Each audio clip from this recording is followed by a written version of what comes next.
Pinagana ng pamalang lalawigan ng Catanduanes ang lahat ng emergency preparedness protocol kasunod po ng isinagawang rocket launch ng China at pagbagsak o posibleng pagbagsak ng mga debris nito malapit sa Panay Island at Philippine Rise. Itong inihayag ni Catanduanes Public Information Officer Camille Andrea Guianan. Sa panayan po ng inyong lingkod sa responde sa Radyo Agila kanina. Anya matapos nilang matanggap ang abiso ng National Disaster Risk Reduction Management Council o NDRMC, kaugnay ng rocket launch ay agad ding nakipag-ugnayan si Governor Joseph Cua sa kinaukulan para sa gagawing paghahanda.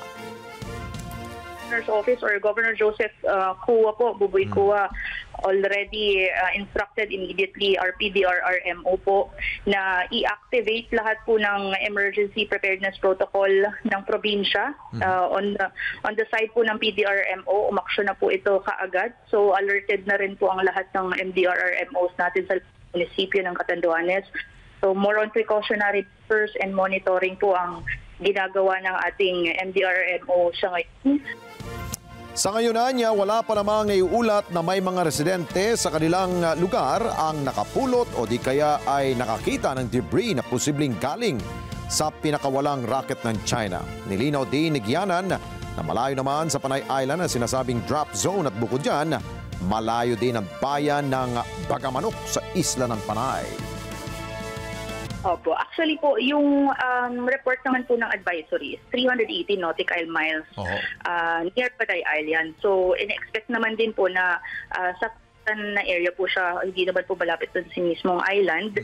Although the Philippine Coast Guard can answer this very well. Pero ang heads up naman po sa atin, basta lahat po ng ang publiko po ay inaabisuhan na naging updated po sa mga nga tungkol po dito sa rocket launch kasi wala po tayong specific time po or date po kung kailan natin may expect na mamatagpuan natin yung mga debris malapit po dito sa Panay Island.